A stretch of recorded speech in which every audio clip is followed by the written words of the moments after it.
Yo les dije que programar era dar una serie de instrucciones al procesador para manipular datos sobre la memoria.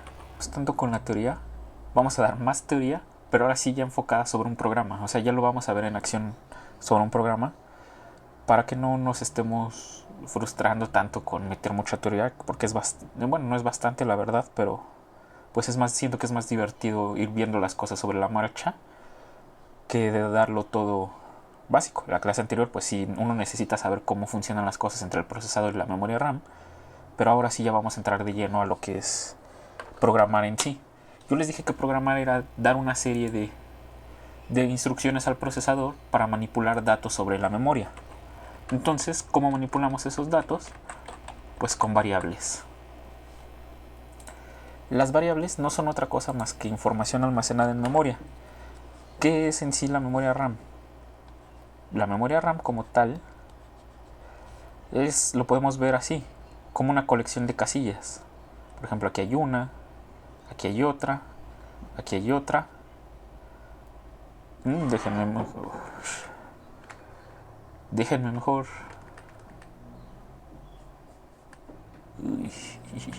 Sí, mejor déjenme aquí. Puedo mejor dibujar con rectángulos. Así. Así. Bueno, esto ya no. Perdonen aquí que me tardé de más. Genial, porque no me queda. Algo así. No quiero ser tan quisquilloso, pero veamos. Así.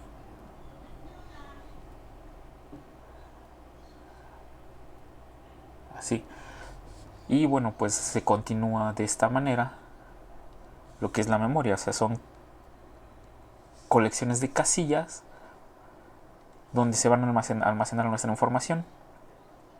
Cuando nosotros creemos una variable, lo que vamos a hacer realmente es ocupar algunas de estas casillas.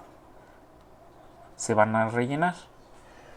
Entonces, ¿qué vamos a hacer nosotros? Pues controlar cómo se comporta la información en estas casillas. A cada una de ellas le corresponde siempre una dirección. Por lo regular, ese es un sistema hexadecimal. Por ejemplo, esta sería la 1, esta sería la 2, esta sí, y así sucesivamente. Aquí yo nada más les puse un valor, pero realmente están asociadas con valores 0, 0, 0, 0, 0, 1, por ejemplo. No son precisamente esta cantidad de valores, pero más o menos así se ven. Por ejemplo, una casilla de por acá podría tener la dirección. Este 0x, esto que está aquí, lo que indica es que estoy utilizando un sistema hexadecimal para las direcciones de la memoria. O cada identificador de mis casillas. Cada casilla contiene un identificador y luego contiene ahora sí el número en hexadecimal. Por ejemplo, puede ser F A 001, por ejemplo. Que bueno, si tienen dudas, un sistema hexadecimal, ustedes recordemos que nuestro sistema decimal va desde el 0 hasta el 9 y con esto contamos. Ya a partir de ahí hacemos repeticiones a pasarnos a otra unidad, a las decenas, a las centenas, etc. En el hexadecimal va desde el 0,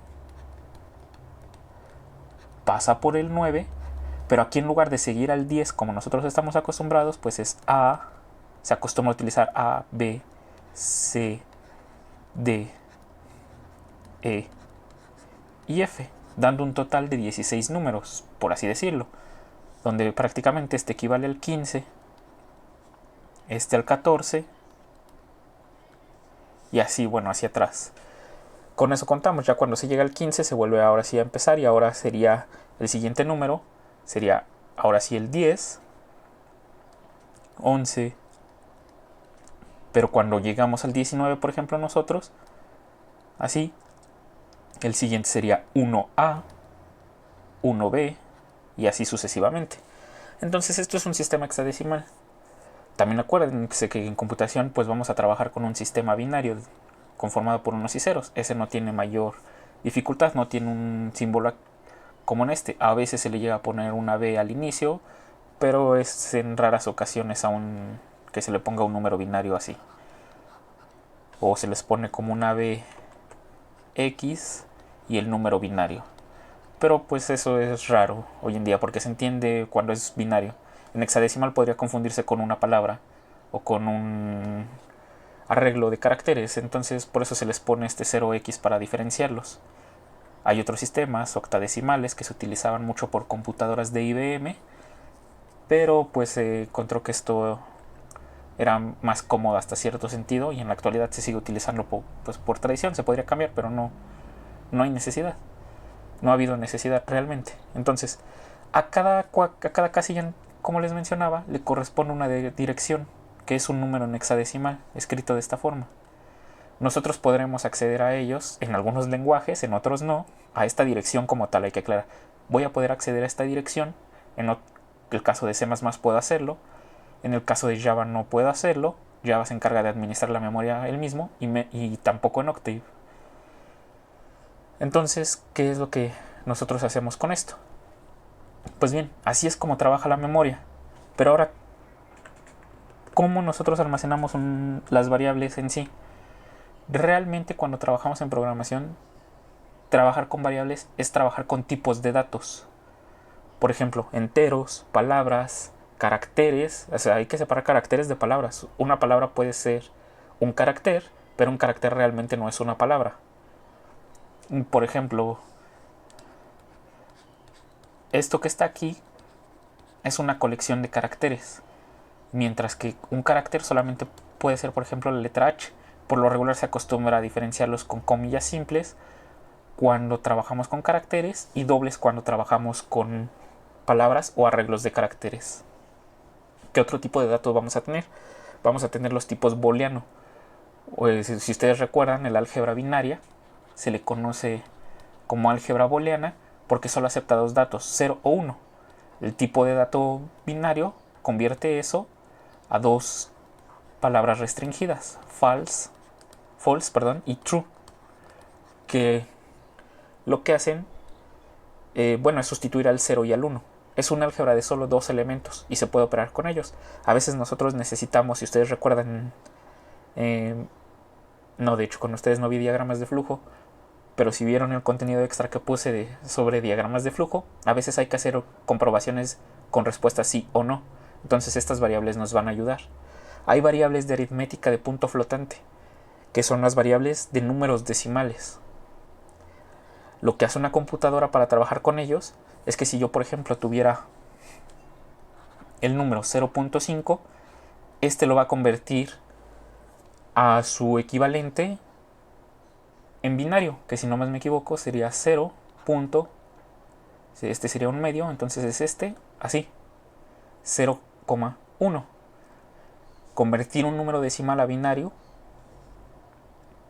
realmente es hacer esto. Aquí va la parte entera, va el punto, y luego vienen las casillas binarias para la parte decimal, que se hace igual como se hace una conversión de número binario, solo que aquí este B1 equivale a un medio, este B2 equivale a un cuarto, o equivalentemente 1 a 2 al cuadrado, y este equivale a 1, 2 al cubo. Y se va haciendo la suma hasta llegar a la cifra decimal que queremos. Así se trabaja, pero la computadora no lo hace así tal cual la conversión. Todavía hace otro procedimiento para almacenarlo en memoria que se conoce como aritmética de punto flotante. Ahorita la veremos. Entonces estos son tipos de datos que vamos a manejar. Las funciones como tal también son un tipo de datos. Se almacenan en memoria para cuando las estemos ocupando. Las clases, por ejemplo, en Java y en C también son un tipo de dato, pero esas, por ejemplo, nos permiten crear nuestros propios tipos de datos, los que nosotros queramos. Por ejemplo, en C++ ni en Java existe un tipo de dato llamado racional, que serían nuestras fracciones de la forma PQ. Entonces, para hacer esto podemos hacer una clase que se encargue de manipular datos de esta forma. Por eso son útiles las clases. Las clases nos permiten abstraer objetos de la vida real. Entonces, ahora sí, ¿cómo funcionan estos datos? Bueno, más que cómo funcionan, primero, ¿cómo los separamos? Tanto en C++ como en Java existe algo llamado tipos primitivos. Algunos les llaman tipos de datos primitivos, tipos primitivos. Estos tipos primitivos solo son los tipos de variable más básicos que manipula cada uno de los programas. Por ejemplo, tenemos los enteros.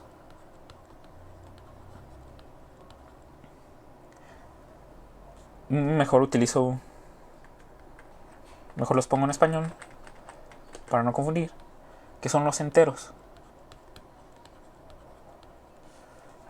Los enteros pues son tal cual como nosotros los conocemos en la vida pues real, son elementos de este conjunto, pero están acotados. Recuerden que en computación no podemos escribir todos los números, estamos acotados por alguna cantidad. ¿Cómo viene determinada esta cantidad? Pues por ejemplo, hay computadoras, no sé si ustedes han visto, que cuando compran un sistema operativo, el sistema operativo les dice de 64 bits. Hoy en día casi todas son de este tipo, o de 32 bits. ¿Qué quiero decir con esto? Que los datos más básicos van a ocupar 4 bits en la memoria RAM, o lo que es equivalente, 8 bytes. O visto desde, como les dije en la gráfica, 8 de estas casillas que pusimos aquí. Va a ocupar 8 de estos para almacenar un dato. El de 32 bits, por otro lado, utiliza 4 bytes para almacenar un dato, o 4 de estas casillas. 1, 2, 3 y 4. ¿Y en qué rango vamos a poder trabajar? Pues como por default los enteros tienen signo, sabemos que podemos trabajar con negativos y positivos, pues se reduce. Vamos a trabajar con un total de 2 a la 63, hay que dividir entre 2 posibles enteros positivos y 2 a la 63 posibles enteros negativos. ¿Por qué? Porque bien, como les dije, son 64 bits, eso quiere decir que son B1, B2, hasta B64, elementos de bits donde cada BJ, recuerden, pertenece al 01.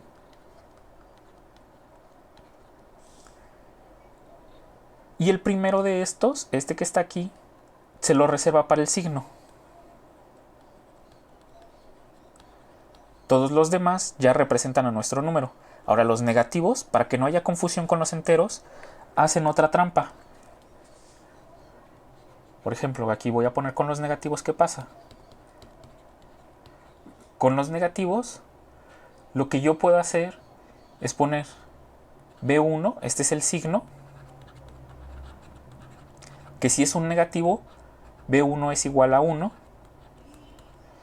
Y el demás, en lugar de escribir, por ejemplo, si yo tuviera menos 255,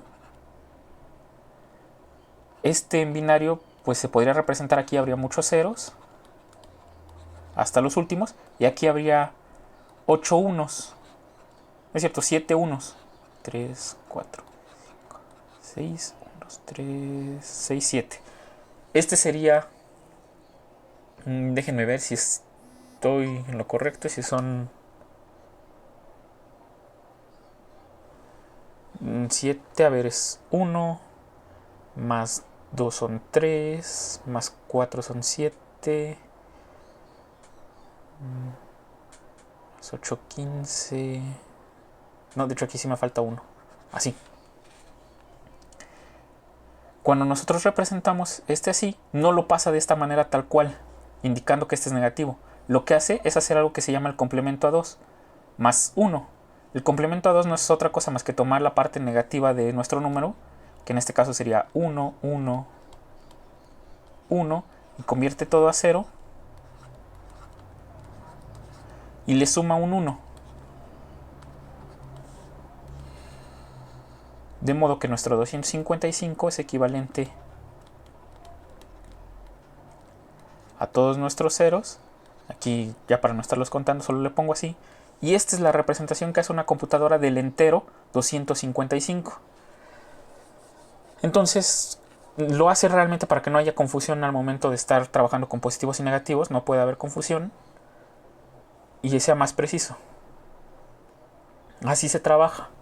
Por eso es que perdemos al momento de representar la cantidad de números enteros, se pierde 1, tanto por el signo como por el complemento a 2. Y entonces ya tenemos cómo se trabajan los enteros. Un entero pues no es otra cosa más que eso que hicimos así. Vamos por ejemplo a verlo. Déjenme paso aquí. Abro Atom. Miren, aquí tenemos nuestro programa del Hola Mundo. Voy a trabajar sobre este para no modificar. Declarar en C++ un entero.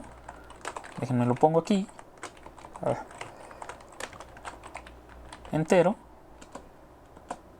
Bueno, ya me cambié la palabra. No es más que poner el identificador. El tipo de dato.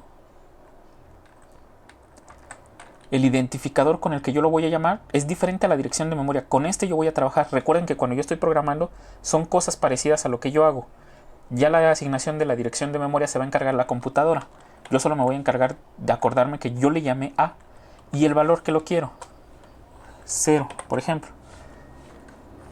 En todos los lenguajes de programación, en todos, las declaraciones de las variables, déjenme aquí ponerlo.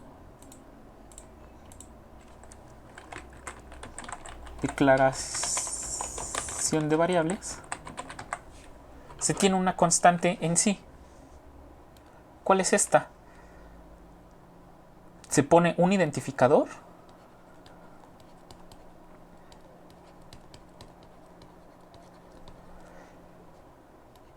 El signo de igual. Y el valor. Ahora, hay otros lenguajes que piden el tipo de dato más identificador, el signo de igual y el valor. C++ y Java requieren que nosotros pongamos el tipo de dato y un identificador. Octave solo requiere un identificador y él se encarga de averiguar qué tipo de dato estamos nosotros introduciendo. Ahora, otra cosa también aquí es que es importante resaltar. El signo de igual. El signo de igual se entiende como un operador de asignación. Operador de asignación.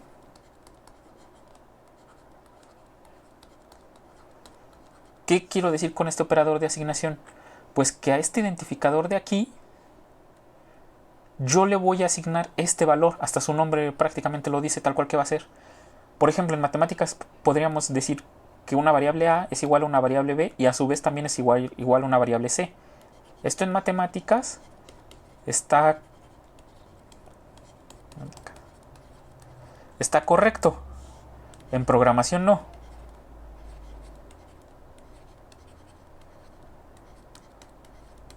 En programación esto es incorrecto. ¿Por qué? Porque ahora el lenguaje de programación no entiende a quién le está asignando el valor de C.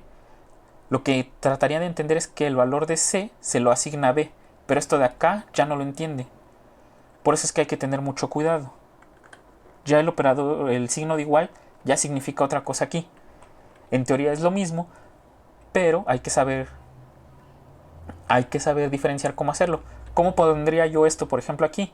Pues yo pondría mis identificadores A, B y C y serían igual a un valor. Esto sí lo entiende, se entiende en programación. Esto sí es correcto. Esto es equivalente a poner A igual al valor, B igual a valor y C igual a valor. Así es como se declaran fundamentalmente las variables. Vamos a ver ahora sí cómo trabajan. Perdón que me haya enredado y haya puesto esto después, pero hay que estar... Por eso quería trabajar sobre la marcha para que se viera. Entonces, si ya tenemos un identificador y necesitamos entender los tipos, ahora sí me regreso a mi programa en C. Déjenme ponerlo en... No, mejor este no lo dejo en full. Yo tengo aquí mi declaración. Mi tipo de dato es entero. En C++, déjenme ponerlo hasta acá abajo. Control D. En C++, vamos a ponerlo aquí como una tabla. C++ y Java. realmente no hay diferencia en estas declaraciones. Los enteros se declaran con el tipo int. De hecho es con minúscula. Su palabra reservada para ellos es int. Entonces tenemos int a es igual a 0, int b es igual, por ejemplo, a 5. Si yo copio el comando para imprimir sus valores, control C, ¿cómo es que yo los llamo en mi programa? Pues la ventaja de las variables es que yo las utilizo solamente con el identificador que yo le puse. Ya no tengo que trabajar con la ruta de memoria que les asigna la computadora. Anteriormente sí había que hacer eso. Sí había que tener cuidado de dónde se almacenaban las... Esto que acabo de poner solo es para dar un interlineado entre cada variable. De hecho, miren, puedo ponerlo de esta manera. Puedo ponerle aquí un mensaje que diga A es igual a, y así. Y aquí otro mensaje que diga B es igual a. Cuando uno trabajaba en lenguaje ensamblador, sí necesitaba aprenderse las rutas donde estaba la memoria. Digo, las rutas de las direcciones de la memoria donde se guardaban las variables. Hoy en día ya no, ya basta con el identificador para manipular esas variables. Si yo compilo, en automática me parece que A es igual a 0 y A es igual a 5. Son los valores que yo había asignado. Otro detalle es que en los inicios de los lenguajes de programación yo no podría pasar aquí un entero como tal. Yo tendría que convertirlo a una palabra o una cadena de caracteres o un string, que ahorita los vamos a ver, que son los datos para imprimir, el tipo de dato para imprimir. Pero ya el lenguaje de programación y el compilador se encargan de hacer ese trabajo por mí, convertirlo a un string para que sea compilado. ¿Y cómo manejo los enteros en Java? Déjenme de una vez abro la terminal, porque voy a compilar en Java. cd documentos pro, me parece que aquí los tengo en text. Sí, efectivamente. Sí, miren, aquí están mis programas que tenía, y aquí estoy en el de Java. En Java es exactamente lo mismo. Int a igual a 0, int b igual a 5. Declaro mi tipo de dato, mi identificador, el operador de asignación, que ahora le voy a llamar así para que se acostumbren, y el valor que quiero que tenga. Y ya después los puedo imprimir. System.out.println, aquí están. Punto y coma, no se les olvide que en estos dos lenguajes cada línea siempre tiene que terminar con un punto y coma. Y aquí voy a hacer lo mismo, a igual a. Aquí en lugar de utilizar los mayores que, se utiliza el signo de más. Igual pongo el identificador de la variable, más, hago el salto de línea. Esta diagonal invertida con la n significa que hago un salto de línea, tanto en C++ como en Java, de hecho también en Octave, más b igual a, más, aquí ya me adelanté un poco, aquí me faltó más el identificador de la variable, que en este caso es b, y ya con esto ya puedo imprimir. Lo guardo y lo voy a compilar. Java, perdón, en este caso se llamaba hola.java. Ya compiló y ahora sí ya lo puedo ejecutar como Java hola. Ya vieron que dices A igual a 0 y B igual a 5. Ya manipulamos un tipo de dato al menos. Ya manejamos los enteros. ¿Qué pasaría, por ejemplo, si le ponemos... Vamos a suponer un valor más grande que 2 a la 64. Pero permítanme porque eso ya es bastante grande. Me parece que son 1, 2, 3, 4, 5, 6, 7, 8, 9, 10, 11, 12, 13, 14, 15, 16, 17, 18, 19, 20. Para estar a la segura, si ponemos A igual a eso, es un número muy grande. Un entero muy grande que la computadora no debería de poder procesar. Déjenme ver si exactamente.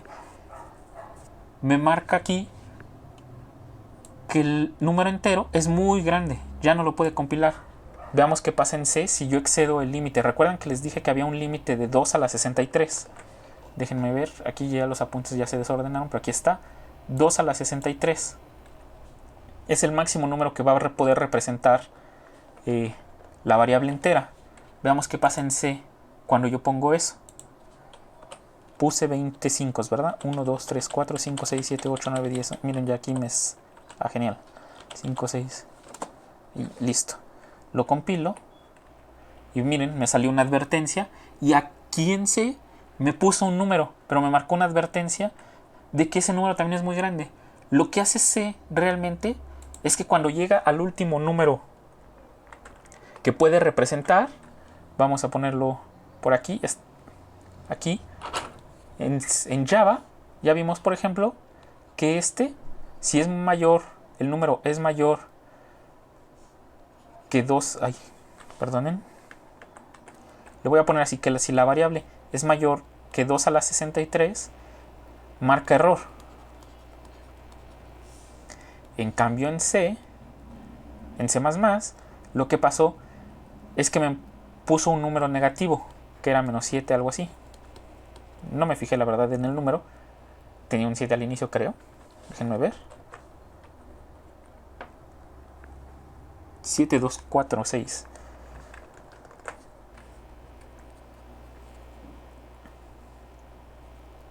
Aquí era un 2. Me pasó mi número mayor, me lo pasó a un negativo. Lo que hace C++ es que cuando llega al último número, saca el complemento a 2 y lo convierte a negativo.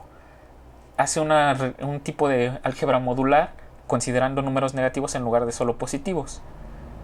Entonces C++ dice, no, ya te pasaste, pues entonces lo relaciono con uno de los números que puedo encontrar y te imprimo ese. Esa relación la vamos a ver más adelante, porque sí vamos a ver lo que es álgebra modular. Vamos a ver esta operación que es justamente un álgebra modular que relaciona números acotados, los pone entre cierto rango, nos permite hacer eso. Entonces la borro aquí porque todavía no lo vamos a ver, pero de que vamos a entrar en eso, vamos a entrar en eso. Y C++ hace eso en automático cuando excedemos la variable. Sí me marcó una advertencia, pero aún así compiló porque lo puede ejecutar al sacar su número con el número que está relacionado. En el caso de Java, en automático me dijo, no, no puedes. Octave, por otro lado, pues como se encarga de identificar los tipos de datos, si yo busco Octave,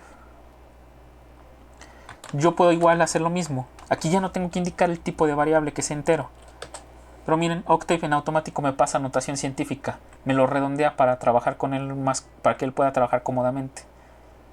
Octave utiliza digámoslo de esta manera, es un poco más amigable, porque sí me permite trabajar con cantidades grandes, aunque es muy impreciso, porque pues si se dan cuenta está redondeando.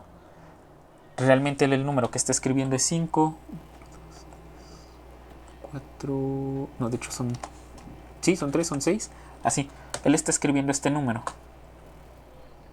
que no es realmente el que yo quiero. Ven, lo convierte de todos modos a notación científica, y de hecho me faltaron ceros, pero espero que se entienda aquí cómo es que trabaja Octave. Como pueden ver, Octave es un poco más simple. ¿Qué otro tipo de datos podemos manejar? Déjenme ponerlo aquí. Declaración de variables, enteros. Creo que aquí me saltó una hoja. No, así está bien. Aquí le doy control D. Sobre esta hoja, control D, sí, así es. ¿Qué otro tipo de datos puedo manejar? Caracteres, que no es otra cosa. Bueno, aquí por lo regular siempre hay un debate entre el signo, si se pone o no se pone, pero denme un segundo.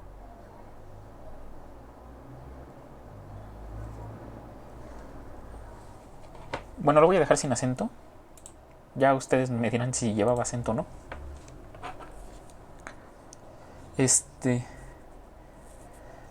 Los caracteres no son otra cosa más que una variación del entero, hasta cierto punto. Lo malo, la desventaja o gran diferencia es que los caracteres sí ocupan solo una cabina de la memoria. O sea, estos son Su tipo es char, que es carácter en inglés, y ocupan una sola cabina, o sea, ocupan 8 bits para representarse. Eso quiere decir que solo vamos a poder escribir caracteres del 0 al 255. Cada uno de estos números le corresponde una letra o un símbolo. Justamente esa simbología se conoce como ASCII, el código ASCII. Ese es el carácter que le asigna según el número. Como les dije, esto aquí, lo vuelvo a repetir, solo asigna una casilla. ¿Cómo es su declaración? Pues su declaración es simple, es char. Nuestro identificador, recuerden, siempre es tipo de variable, identificador. Por ejemplo, A. Y aquí se acostumbra a utilizar comillas simples. Y así, tanto en Java como en C es de esta manera. Java y C++ es de esta manera. Realmente estos luego nos pueden servir pues cuando queremos dar opciones, cuando queremos elegir A, B o C, pues el usuario introduce un carácter e inmediatamente lo podemos identificar. Nosotros vamos a hacer un programa más interesante más adelante que utilice el código ASCII y que nos permita cifrar texto. Me parece que es un programa muy interesante para entender la aritmética booleana, que también la vamos a ver, que solo son operaciones de AND, OR, XOR, o también las vamos a ver. Y ahí se utiliza mucho en el cifrado. Entonces ahí lo vamos a ver y vamos a ver cómo se lee carácter por carácter. Veamos entonces su declaración. En Octave, por ejemplo, ya que lo tenía abierto, en Octave, si yo pongo con 2 comillas simples, en automático ya me lo representa como un carácter. Aquí no hay problema. También lo puedo poner con una simple y me lo va a detectar, miren. ¿Qué pasa en C++ y en Java? Déjenme ya quitar este error. Bueno, esta advertencia en C.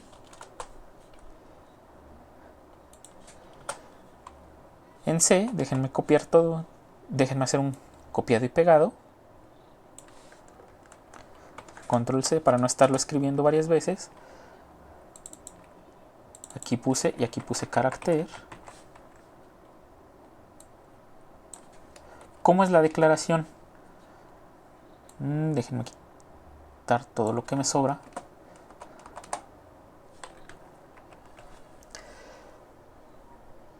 Aquí voy a hacer también otra cosa para entender cómo funcionan las variables. Quiero que vean esto. Esto me va a marcar un error en C++. ¿Qué les parece si en lugar de poner el carácter como les había dicho? Bueno, primero vamos a ponerlo como les había dicho para no estarnos confundiendo. Vamos a ponerle que sea el carácter A. Esto o me marca una advertencia o me marca un error. ¿Por qué digo de no estar seguro? Porque ya no recuerdo exactamente si C es el que marca error o C++ es el que marca. Lo marca como advertencia. Y de hecho ya no me imprimió el valor del carácter. Y ahora sí ya me lo marcó como error porque ya lo guardé. Eso fue mi error, no haberlo guardado, disculpen. Me marca un error aquí. Este error de programación se debe a que yo ya utilicé el identificador A para una variable entera. Yo ya no puedo volver a utilizar ese identificador en otra variable. Ya es exclusivo para la variable A, que es un tipo entero. Yo ya no puedo hacer esto. Entonces lo que tengo que hacer para corregir ese error es poner C, o sea, ponerle otro identificador, así. Lo guardo y lo compilo. Y ahora sí ya me imprimió el valor de C, que es el carácter A. Hay que tener mucho cuidado. Si yo quisiera modificar el valor de la variable A, lo único que hago es poner el identificador, el símbolo, el operador de asignación y el nuevo valor que quiero. Por ejemplo, aquí le voy a poner 6, guardo y compilo. Ya vieron que ahora A me imprime un valor de 6. Ya no me imprime el valor que le había asignado, que era 0. Siempre va a tomar... Recuerden que un lenguaje de programación lee las líneas una tras otra tras otra. Entonces primero ejecuta que A valga 0 y hasta después le vuelve a cambiar el valor, pero ahora con A igual a 6. Ahora sí, ¿qué pasa, por ejemplo, si yo en lugar de a la C le pongo un número positivo entre 0 y 255? Vamos a poner 128. ¿Qué es lo que yo les había comentado? ¿Ven? Me imprimió un símbolo, o de hecho un número. No, un símbolo que no reconoce esta terminal. Cuando no los reconoce los símbolos del código ASCII, la terminal pone este símbolo medio raro, que es un signo de interrogación encerrado en un círculo. Por ejemplo, veamos qué pasa si yo escribo 32. El 32 es un espacio en blanco. Aquí hay un espacio en blanco. Por eso es que no lo pone. El 64. El 64 es justamente... miren, es justamente la arroba. El símbolo de arroba es equivalente en el código ASCII al 64. El alfabeto realmente no empieza desde 0. O sea, el primer carácter, el 0, realmente es un espacio. El 1 tampoco es la letra A como uno quisiera. También vuelve a ser un espacio. Déjenme confirmarles. Volviendo a compilar. Sí, es un espacio. Pero así podemos trabajar. Si nos supiéramos el código ASCII, en lugar de poner el carácter como lo habíamos hecho anteriormente, que era con comillas simples, podemos utilizar código ASCII. ¿Cómo puedo yo obtener el código ASCII de esa? Pues vamos a poner una variable int ASCII. Bueno, yo no tiene que llevar ese nombre, yo le pongo así. Y lo vamos a hacer igual a C. Aquí lo que voy a hacer, déjenme copiar esto que está aquí.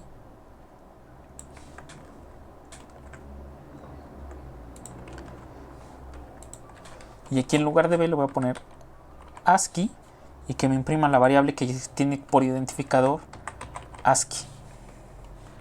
Yo guardo, compilo. Y miren, el código de la C en ASCII es 97. Así podemos obtener el código ASCII de una letra. Solamente asignándole la variable anterior a un carácter. A la inversa realmente no se puede. Por ejemplo, si aquí yo pongo ASCII 7000 así,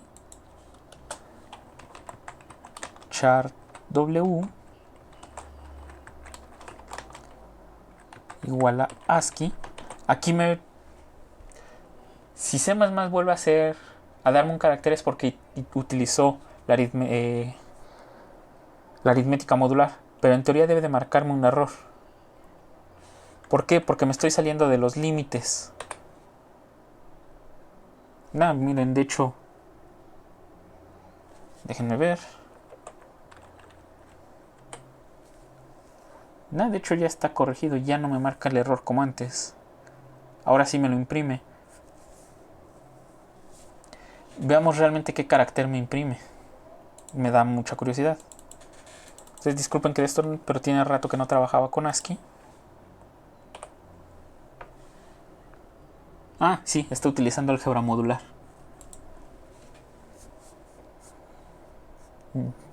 Antes pues marcaba error como lo hizo con el 55555. No, el error lo marcó en Java. Perdón, me estoy confundiendo. Por eso pensaba que iba a marcar error en lugar de álgebra modular. Entonces, aquí ya vimos cómo obtener el código ASCII o cómo obtener el carácter respectivo si queremos utilizar un número en lugar de ASCII. Recuerden, más adelante sí les voy a explicar cómo funciona lo del álgebra modular para que puedan ustedes más o menos sacar estas conversiones. ¿Qué pasa ahora en Java? Déjenme quito el error. En Java es exactamente lo mismo.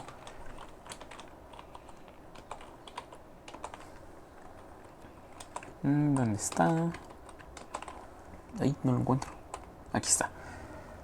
Pongo el carácter A, compilo, y cuando lo llamo, vamos a ponerle aquí a C, y ahora pues el identificador C. Lo guardo, lo compilo y lo ejecuto. Y C es igual a A. Funciona tal cual como C++. Aquí sí podemos hacer también int ASCII igual a C. Aquí le ponemos ASCII.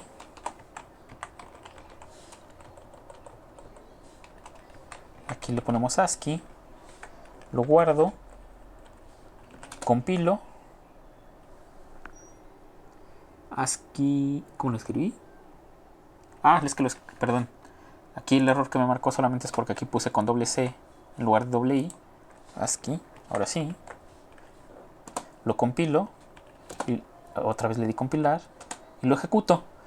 Y ya me da el código 97. El código no varía. El código ASCII siempre es el mismo. Por eso es que la A aparece hasta el número 97 en ASCII. Entonces ya tenemos otro tipo de variable que es otro tipo primitivo. Son los tipos fundamentales. Recuerden que estamos viendo los tipos fundamentales o tipos de datos fundamentales en un programa. Otro muy importante, pero muy muy importante, que define incluso una aritmética.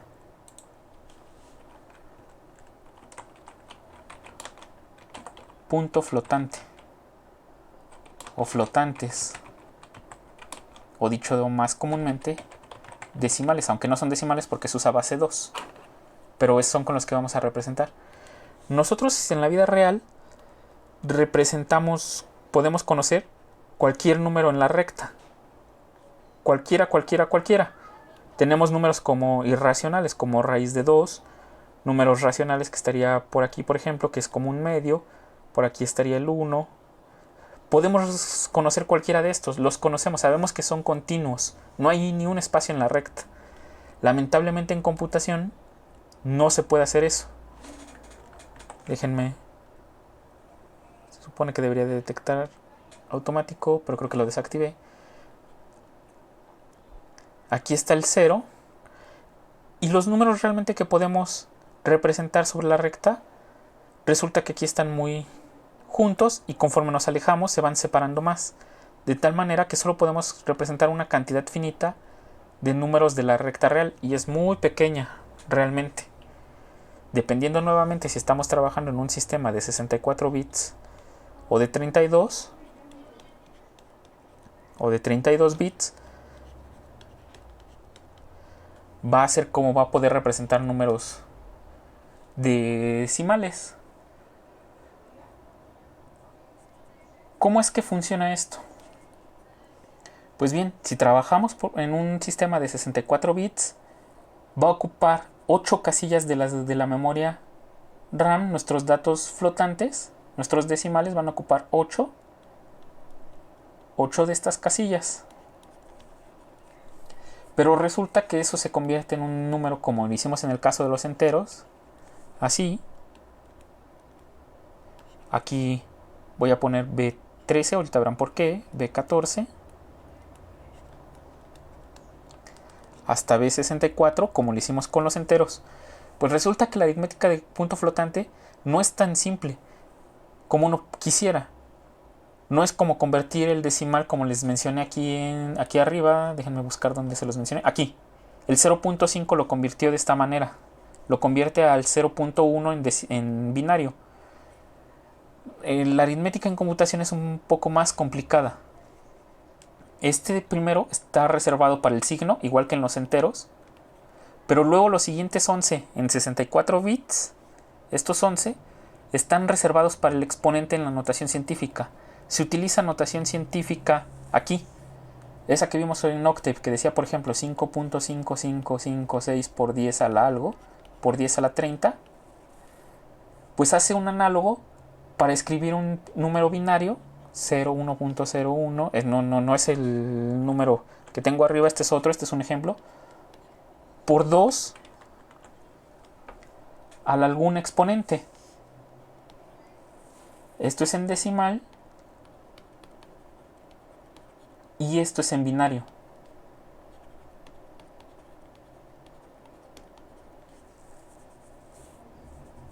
En decimal y en binario es se entiende lo mismo. Esto es notación científica. Así lo entendemos. Pues lo que hace la aritmética computacional es guardar este valor y estos decimales, porque entiende que el que está aquí siempre vale 1. Así lo convierte, lo recorre a tal punto de que el primero, el que está entero, siempre vale 1 para nada más guardar los decimales que se le conoce como matinza o cifras significativas para nosotros. El exponente lo guarda en estos 11 bits y el resto los utiliza para escribir las cifras significativas. Y ya luego yo voy a escribir en aquí. Cifras significativas.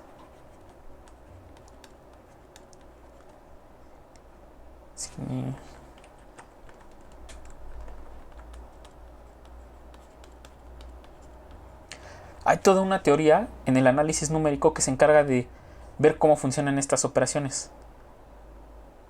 Hay un libro que se los voy a poner si es que les interesa esto de cómo funciona la aritmética de punto flotante. Se los voy a poner en Classroom para que puedan leerlo.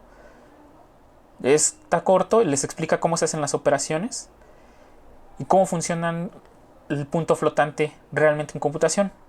Pero a nosotros nos interesa realmente cómo funciona, cómo declarar una variable de este tipo. La más simple es con la instrucción float. Tanto en C++ como en Java. Luego el identificador.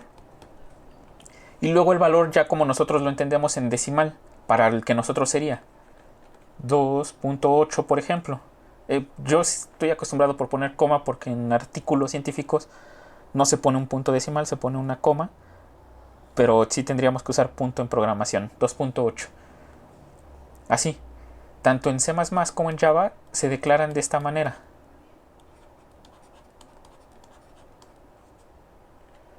Y lo que hace es que lo va a aproximar al número que más se parezca si es que no lo puede representar con un número que esté en su aritmética. En sus números posibles, si no aparece el 2.8, lo pone el más cercano.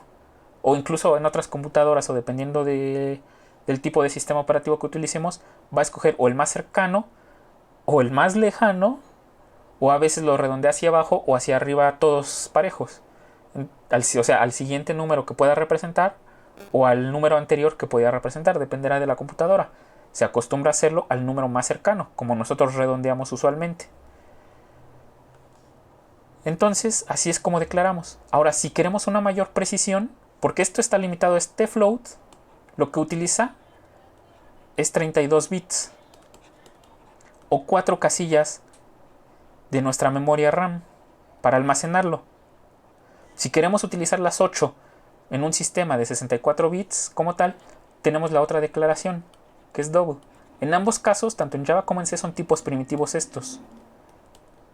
Por ejemplo, aquí vamos a poner 3.5. Disculpen aquí que sigo poniendo coma. 3.5. Este es C++ y Java. Este lo que va a hacer, es que sí, como les expliqué hace rato, este sí va a ocupar las 8 casillas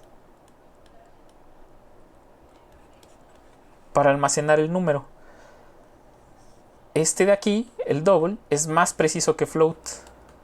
Tiene una mayor cantidad de números para representar.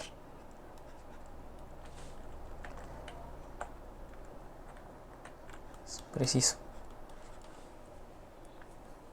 Puede representar más números que float. Veamos entonces cómo trabajan. En Octave no tenemos problema. Cuando declaramos una variable A, si ven aquí, ya puedo utilizar la misma variable y darle otro valor porque él se encarga en automático de ajustarle, a diferencia de los otros programas donde no puede utilizar el mismo identificador en varias variables. Aquí sí ya no importa, pero aquí sí, por ejemplo, solo puedo escribirlo y en automático Octave saca las cifras con las que va a trabajar. Octave se encarga muy bien del punto flotante. Tiene errores de precisión porque por default trabaja con flotantes o con floats, que son 32 bits. De hecho, ya, si no me equivoco, en estas versiones ya está ajustado al utilizar las cifras del sistema operativo, en este caso 64 bits. Pero bueno, antes por default eran 32 y había que especificarle que aumentara la precisión. ¿Qué pasa ahora en Java y C++? Pues bien, vamos a ver primero en Java. float a igual a, vamos a ponerle 52.23. Y aquí vamos a ponerle, aquí otra vez estoy cometiendo el error de utilizar un identificador que ya tengo ocupado. Z. Lo guardo. Aquí vamos a ponerle float. Control S, ahora sí lo guardo. Lo compilo.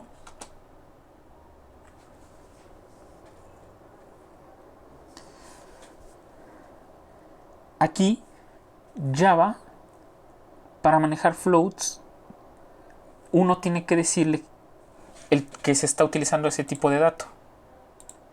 Ya no se escribe solamente así. De hecho creo que también este marca error, déjenme comprobarlo. Sí, déjenme recordar. Java por default ya no trabaja con floats. Ya dice, ya de plano dice, estos ya no son puntos flotantes. Solo que lo voy a investigar. Déjenme recordar cómo es con Java declarar una variable flotante. Pero si ven, ya no se trabaja con flotante. Lo que dice en automático el error es que que no lo puede convertir directamente a una variable de tipo doble o double. Java sí puede trabajar con dobles. Ya es por default con lo que trabaja y ahora sí no lo imprime. Aquí le cambio a double. Solo que déjenme recordar. Ya me acordé. Si yo quisiera trabajar con flotantes, aquí lo guardo, compilo y ya tengo. Aquí le voy a poner float y aquí vamos a ponerle float W igual a 32.5. Me parece que nada más es con una F al final. Aquí es float y aquí es W. Control S. Ahora sí, si quisiéramos trabajar con variables flotantes, hay que agregarle, aquí ya vieron que aquí ya tengo los resultados que quería. Si quiero trabajar con flotantes, a fuerzas le tengo que poner una F al final a la variable. De lo contrario, lo va a tratar de interpretar como doble y pues marcaría un error porque no puede hacer la conversión directa. Así es como se trabaja en Java. Hay que ponerle una F al valor si queremos flotantes. Si no, el tipo debe de ser doble forzosamente. ¿Qué pasa en C? Vuelvo a copiar esto de aquí. Control C, creo que debí haber hecho algo similar con Java.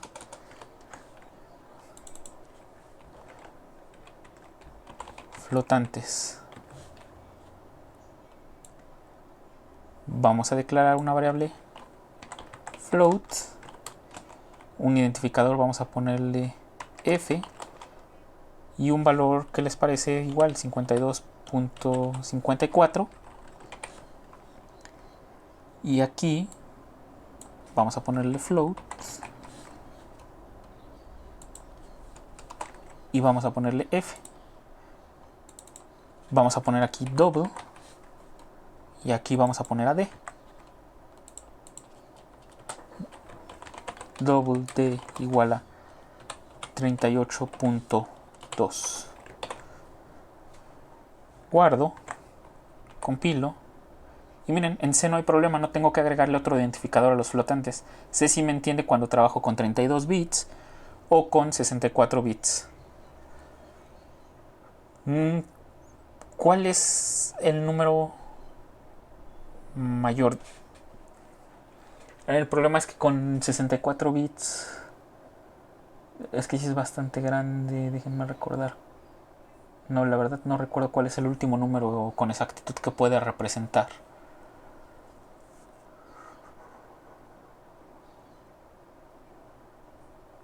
No, es que la verdad sí está muy acotado.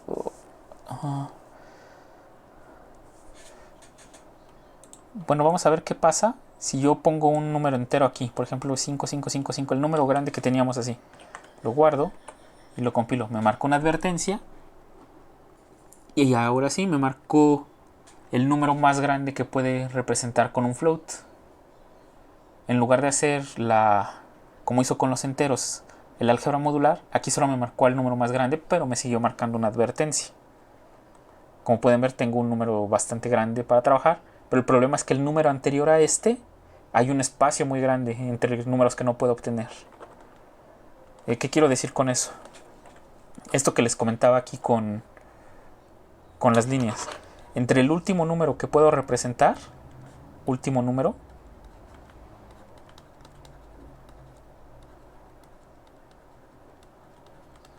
y uno anterior, hay un espacio enorme de números que no puedo tener. Es muy grande el espacio. Entonces hay que tener cuidado ahí con la aritmética flotante. A veces se ocupan muchas computadoras conectadas en red para aumentar esta precisión. En lugar de pasar de 64 en los sistemas operativos convencionales, se trabaja en red para pasar incluso a precisiones de 256 bits. Vamos a llegar más adelante a provocar un error común que es causado por la aritmética de punto flotante, que va a ser sumar varias veces un número, por ejemplo 1 más 1 más 1. De hecho es un 1 más 1.001 más 1 más 1.01. Sumarlo varias veces a él mismo. Y en lugar de obtener, por ejemplo, un 8, uno va a obtener 8.000008. O 0,1, perdón. O sea, la aritmética de punto flotante llega a fallar en esto. Porque las operaciones pues no se hacen tan precisas como nosotros las haríamos normalmente con lápiz y papel. Entonces, hasta aquí voy a dejar esta parte, esta clase, con estos tres tipos primitivos.